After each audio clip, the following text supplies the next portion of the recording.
мақтанышы, спорт саласындағы Орта Азия ойындарының 2 дүркін жеңімпазы. Усманап Шаңлақбаевқа арналған Оражолысы орта мектебінің жанынан ашылған өлкетану мұражайында ауылымыздың біртуар азаматтары қатарынан арнайы орын берілді.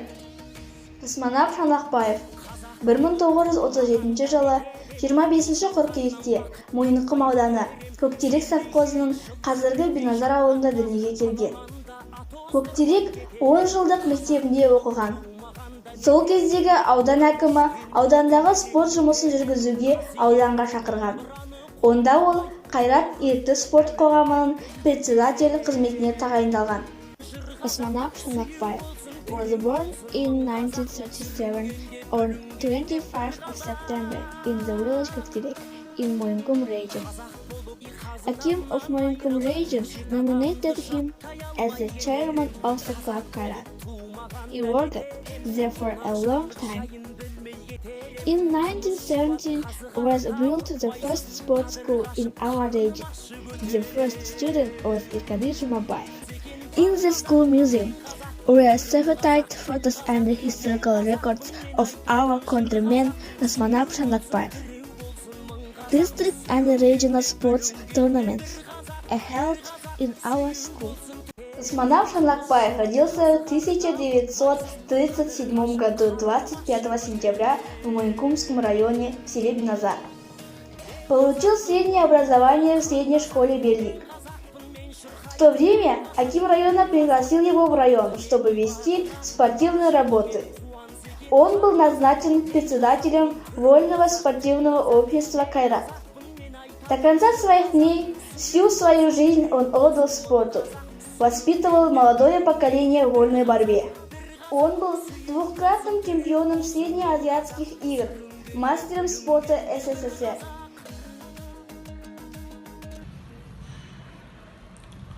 Мен Жұмабаев Ерқадыр Усманап Шаңлақбаевтың шәкіртімін. Білім спорт саласының ардагерімін. Қазақстан Денсаулық спорт саласында сіңірген еңбегі үшін төс белгісінің иегерімін. Қазақстан ұстаз төс белгісінің иегерімін. 7 қысқы Азия ойындарының алаугерімін. Және де Қазақстан спорт шебері атағын көптеген жастар орын алып, Мойынқұм ауданының құрама командасын сапын дайындады сол кісілер. Сол кезде алғаш рет көрдім, Усманап замандастары шәкірттері жүрді. Ыбыраев Молдабаев ағамыз жүрді. Сатыбалды Ибашимхан ағамыз келді. Тайғазы ағаларымыз келді. Сол кездегі күресіп жүрген азаматтардың бәрі сол жерде дайындалдық. Сол кісілер көріп таң қалатынбыз. Сол кісілердің бәрін тілін тауып, ол кісі үлкен педагог ретінде өзінің ақкөңіл дарқан мінезімен өте бір сүйкімді педагог, адал, жүректі, аңқылдаған азамат ретінде көрініп, бәріміз бас иіп, ол кісі сыйлайтын еді. Орындады. Осы бір марапаттар, осы аяулы Усманап аға ұстазымның, сол кездегі спорт саласын басқарған азаматтардың еңбегі деп ойлаймын.